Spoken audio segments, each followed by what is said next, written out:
History remembers the Vikings as fierce warriors, raiders who stormed across Europe, spreading terror with their ships, axes, and burning villages. But behind the battlefield stories, there is a darker, quieter side of Viking life, one that very few people dare to speak of. It is not about ships or battles, but about what happened inside the halls of power, especially in the chambers of queens and noblewomen. And it is here that rumors of forbidden relationships between rulers and their slaves begin to surface. The Vikings practiced slavery on a massive scale. Thralls, as they were called, were captured during raids, bought in markets, or even born into slavery. They were stripped of all rights and became property, subject to hard labor, violence, and humiliation. Many were used for domestic work, tending farms, or serving in households. But for young women, and sometimes men, slavery often carried a much darker fate. Their bodies could be taken at will, turned into concubines or bed slaves, with no power to resist. This was not whispered fantasy. Even Viking laws and Christian chroniclers hinted at it. Sexual domination was part of the power structure itself. And this is where the stories of a Viking queen emerge. According to fragments of sagas and whispers in medieval chronicles, there were noblewomen who did not simply rule with wealth or swords, but who commanded power over the most intimate parts of their slaves' lives. Some accounts suggest that certain queens demanded sexual service from their thralls, exploiting the very people who were forced to serve them. Was this a reflection of the raw brutality of Viking society, or a slander spread by later Christian writers eager to paint Scandinavia as sinful and corrupt? The truth, buried between archaeology, rumor, and legend, is still debated. What we know for certain is this: Viking women of high rank could wield extraordinary authority compared to their counterparts in medieval Europe. They could own land, inherit property, and even divorce their husbands. This independence shocked Christian observers, who accused Viking women of unholy freedoms. But the darker side of this power is rarely discussed. What did queens do when they themselves became masters over life, death, and the bodies of slaves? One tale, preserved only in fragments and hinted at in chronicles, speaks of a queen whose nights were whispered about even by her own people. They said she demanded her slaves in her chamber, that she forced them into her bed, and that none dared refuse her, because refusal could mean death. The imagery is chilling. A queen, adorned in gold, lying beside the broken bodies of thralls, who are nothing more than shadows in history. Did she truly sleep with her slaves, or was this a dark myth meant to stain her memory? That question lingers like blood in the snow, and it leads us into one of the most disturbing hidden truths of Viking history. To understand the whispers about the Viking queen who slept with her slaves, we must first step inside the system that made such acts possible, the brutal institution of slavery. The Vikings did not just raid for gold or silver. Right. They raided for people. Entire villages were torn apart, with men killed and women dragged back to the ships in chains. These captives were called thralls, and they became the backbone of Viking households, farms, and trade.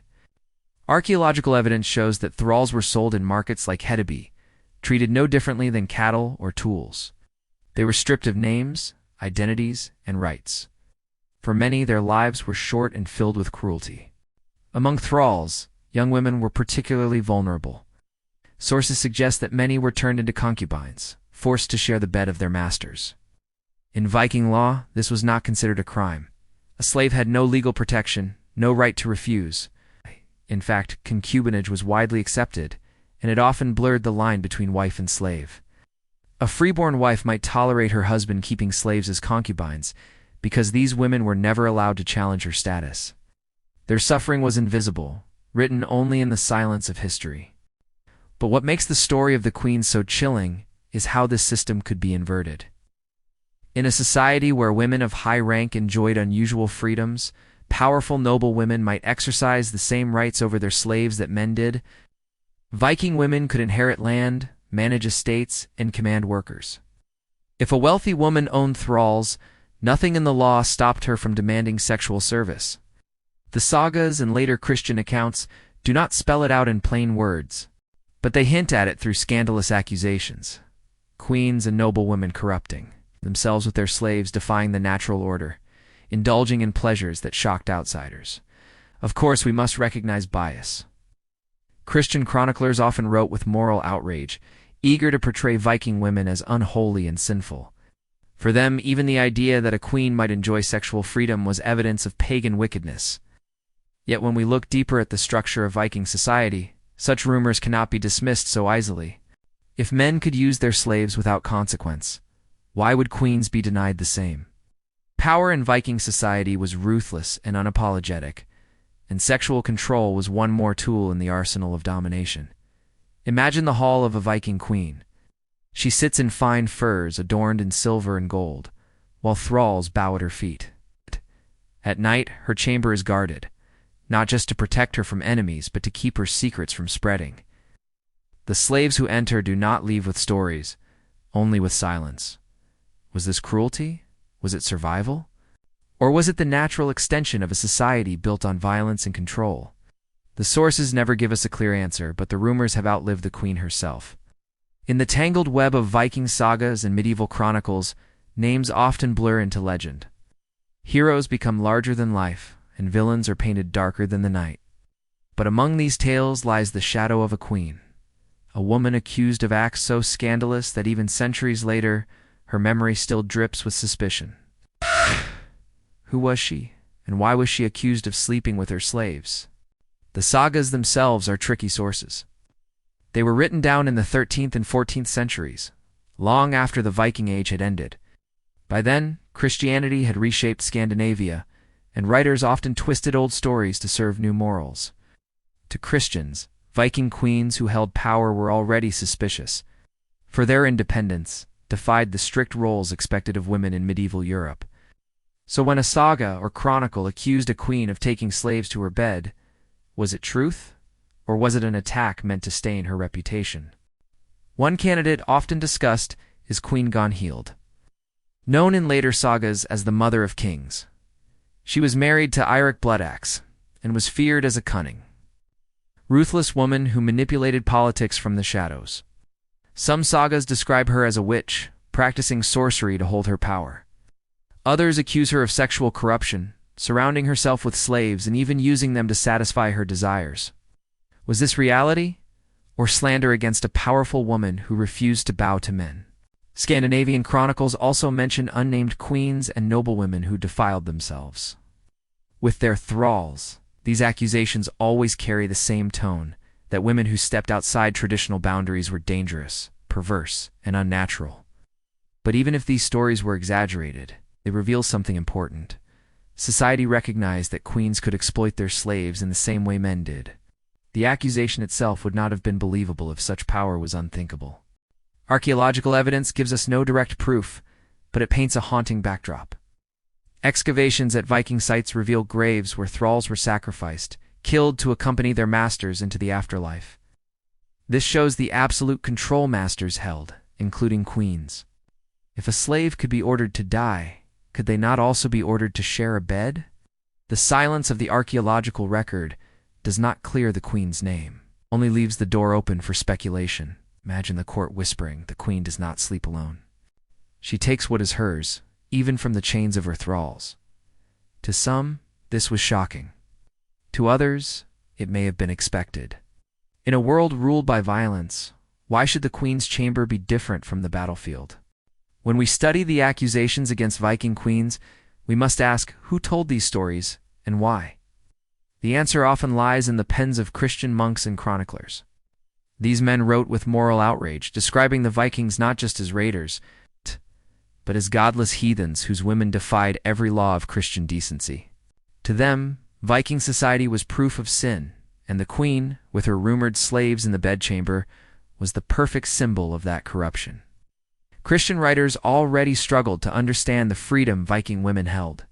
Unlike their European counterparts, Norse women could inherit land, demand divorce, and wield authority in both household and politics. To the church, this independence looked dangerous. A queen who could rule beside her husband, or even command on her own, was unsettling. What better way to tarnish her than by accusing her of sexual excess, of sleeping with the very slaves she owned? This was not new. Across medieval Europe, powerful women were often accused of lust, sorcery, and perversion. Queens, noblewomen, even widows who managed estates were slandered with tales of seduction or witchcraft. By linking power to sexuality, chroniclers could discredit them, making them seem unnatural. For Viking queens, already pagan in the eyes of Christians, the accusations grew darker. Orgies with thralls, forbidden magic, blood rituals. But here lies the dilemma for historians today. If every shocking tale was only propaganda, then we risk dismissing real abuses that may have taken place. After all, slavery in Viking society was not imaginary, it was brutally real. We know that men used thralls as concubines, with no consequences. Christian writers said queens did the same. Perhaps some of it was true. Or perhaps they simply twisted reality to shock their readers. The line between fact and slander is razor thin. Still, these accusations had power. They shaped how later generations remembered certain women, particularly Queen Gunhild, who is often portrayed as cruel, cunning, and sexually corrupt. Whether she ever laid a hand on her slaves or not, her name became linked forever with scandal. In this way, the chroniclers succeeded. They ensured that when we think of Viking queens, we imagine both majesty and sin, both gold crowns and blood-stained rumors. Picture the scene: a monk in a candlelit monastery, writing furiously, describing pagans with disgust. He hears tales from travelers, rumors whispered across seas, and he shapes them into moral lessons. For his audience, the idea of a queen sleeping with her slaves was proof of the evils of pagan life. For us, centuries later, it becomes a haunting question. Was this slander, or was it history's most disturbing truth? To understand why the story of Viking queens and their slaves became so gripping, we must look closely at how power worked in Norse courts. Unlike the image of absolute kingship in later medieval Europe, Viking rule was a balance of family alliances, military strength, and the queen's influence. She was not a silent figure standing behind her husband. In many sagas, the queen is portrayed as a strategist, the one whispering counsel that shaped kingdoms. Queens often managed the household, which was not just a private space but a political one. Here, alliances were forged, gifts exchanged, and guests received. The hall was the heart of Viking life, and at its center stood the queen.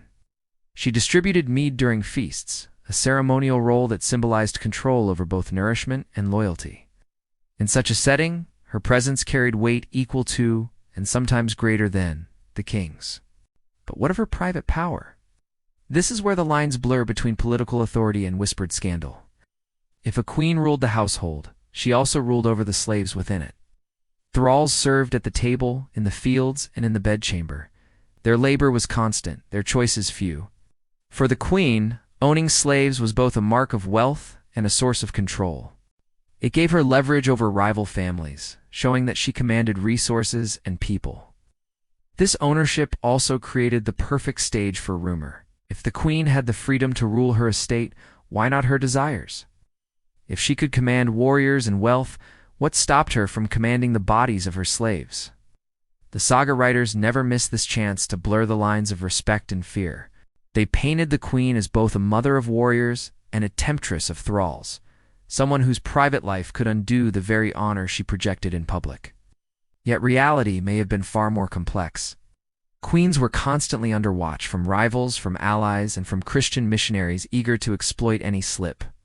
An affair with a slave, if real, could ruin her status and the dynasty she protected. The risk was enormous. But in a world where kings openly took concubines from among their slaves, is it truly unthinkable that queens might have done the same, quietly, behind closed doors? Here lies the uncomfortable truth. The queen's power was both immense and fragile. She stood at the intersection of respect and suspicion, every action magnified. For her supporters, she was a noble matriarch. For her enemies, she was a scheming pagan woman who could not control her lust. This tension, the legend of the queen who slept with her slaves, found fertile ground. Among the most infamous names whispered in Norse history is Gunhild, mother of kings. She was the wife of Eirik Bloodaxe, one of the most brutal Viking rulers. Gunhild's story has survived not only because of her political role, but because of the way saga writers painted her character: seductive, manipulative, and merciless. To her enemies, She was not simply a queen, but a woman who wielded power in ways that threatened the fragile mail order of Viking politics. The sagas describe Gunhild as the Witch Queen. In Icelandic tales, she was accused of practicing dark sorcery, enchanting men, and bending their will. But beyond the magic there were darker claims. Whispers said she shared her bed not only with her husband, but also with his retainers, and perhaps even with slaves.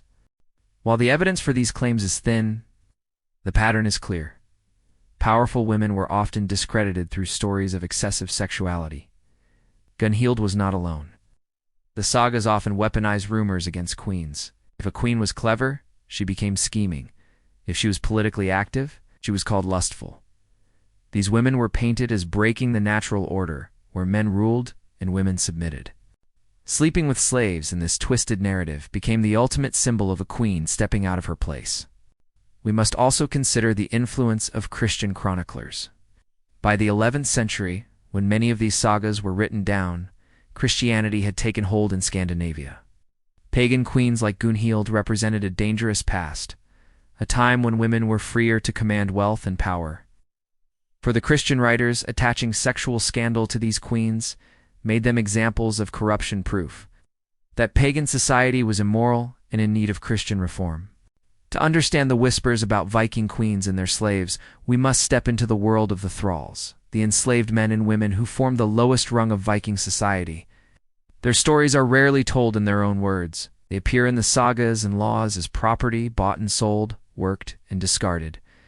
Yet it is within their silence that the darkest truths emerge. Thralls could be captured during raids or born into slavery. Men were used for back-breaking labor, farming, ship-rowing, or construction. Women, however, were far more vulnerable. Many were used as domestic servants, but they were also kept for sexual exploitation. For male thralls, the threat was different. They could be forced into humiliating roles, including serving as sexual objects when commanded. This reality changes how we view the rumors about queens sleeping with their slaves. If a queen did so, it was not a matter of romance or free choice for the thrall. It was compulsion, a power dynamic where refusal was impossible. The scandal may have been framed as the queen's lust, but for the slave, it was yet another form of exploitation. Laws from later Scandinavian codes confirm this imbalance. Masters could take sexual advantage of slaves without punishment. The only crime was if a thrall touched a freeborn woman without permission, then he could be executed. In other words, power always dictated morality. The presence of slaves in royal courts also explains why the accusations were so charged. A queen accused of bedding her husband's warriors was scandalous enough. But to say she slept with thralls, men seen as beneath animals, was to drag her reputation into the dirt. For medieval chroniclers, nothing could paint a queen darker than lowering herself to the level of a slave. But we must remember, the slaves themselves were victims of this narrative. They were not partners in scandal, but prisoners in a world where their bodies could be used to destroy reputations. The rumor of a queen and her slaves was as much a weapon against the queen as it was a reflection of the slave's lack of humanity in the eyes of society. It is here that the lines between truth and myth blur. Did such encounters really happen? Possibly. Slaves lived close to their masters, often within the same household. But whether real or invented, the accusation itself reveals the cruelty of a society where the most powerless could be used as tools in battles for power, pride, and legacy. Rumors about Viking queens and their alleged relationships with slaves did more than scandalize. They shaped the way people perceived power, morality, and fear itself. Across courts and villages, whispers traveled faster than ships could sail, each retelling more exaggerated than the last. A queen who may have simply managed her household became a symbol of seduction, corruption, and danger, a warning to women and men alike. Christian chroniclers amplified these tales. By framing a queen as lustful or perverse, they reinforced the narrative that pagan societies were immoral. In their writings, queens were not merely rulers, were temptresses, witches, women whose unchecked authority posed spiritual threats to their people. Readers, monks, and chroniclers alike could indulge in horror, imagining noble women who took thralls into their beds without remorse, unpunished by law or conscience. Yet these stories also carried a subtle lesson for Vikings themselves. Power was not abstract, it was dangerous. Even the highest-ranking women could be targets of slander, their actions scrutinized, twisted, and feared. For the thralls, rumors were terrifying in another way. Their lives were already governed by the whims of kings and queens. Now their names could be co-opted into tales of corruption, as if their suffering were part of a legend rather than a real lived experience. In addition, the fear of such queens helped reinforce social hierarchies. Nobles and slaves alike were reminded that the court was a place of absolute authority. If rumors of sexual control spread, it was not just about lust. It was about power, obedience, and domination. The queen, whether guilty or innocent, became a living lesson. Challenge her, or you risk shame, punishment, or death. Even centuries later, these stories continue to grip our imagination. They reveal the complicated interplay between gender, authority, and rumor. They show that history is never just the record of what happened. It is also the story of what people thought, feared, and wanted others to believe. The queen's alleged acts, true or exaggerated, remind us that power and sexuality are often inseparable, and that the powerless, the thralls, were always caught in the middle. Centuries have passed since the Viking Age, yet the story of queens and their slaves continues to linger in history's shadows. We may never know the full truth, whether these women truly engaged in sexual exploitation, or whether the tales were amplified by Christian chroniclers seeking to demonize pagan power. What remains undeniable, however, is the legacy these stories left behind. Viking queens like Gunhild became symbols of both fear and fascination. They remind us that women in power have always been vulnerable to rumor, their reputations shaped not only by their deeds, but by the interpretations of others. Their alleged acts with slaves, whether real or imagined, reveal a society in which power, sexuality, and control were intertwined in ways modern eyes can scarcely comprehend. For the thralls, the accusation is even more haunting, a reflection of their invisibility. Their lives reduced to tools of authority and whispers of scandal. The sagas and chronicles that preserve these stories are as much literature as history, blending fact with speculation. They offer glimpses into a world where queens could be both rulers and subjects of fear, where slaves were powerless pawns, and where society's perception of morality could shape the fate of powerful women. Even without definitive evidence, the persistence of these stories highlights the enduring fascination with the private lives of rulers and the vulnerabilities of those who serve them. Modern scholarship urges caution. Historians study the Viking Age not just through texts, but through archaeology, examining graves, settlements, and artifacts that tell us about social hierarchies, slavery, and domestic life. These findings confirm the existence of thralls and the inequalities they endured, reinforcing the plausibility of rumors, even if the specifics remain elusive. Ultimately, the story of the Viking queen who slept with her slaves, whether fact, legend, or a mix of both, endures because it touches on universal themes: power, oppression, desire, and the danger of unchecked authority. It forces us to confront uncomfortable truths about human nature, about societies built on violence and control, and about how history is recorded and remembered. The queen's chamber, her thralls, and the whispers that followed her long after her death serve as a reminder. History is not only what happened, but also what is feared, imagined, and retold. The legacy of these stories is haunting, a warning etched into the memory of time. They compel us to examine not only the past, but the ways in which power, gender, and morality continue to intersect in every age. And so, the legend persists: a Viking queen, her slaves, and a story that history cannot entirely confirm nor completely dismiss, leaving us with the chilling question: how much of what we fear about the powerful is truth, and how much is simply the shadow of rumor?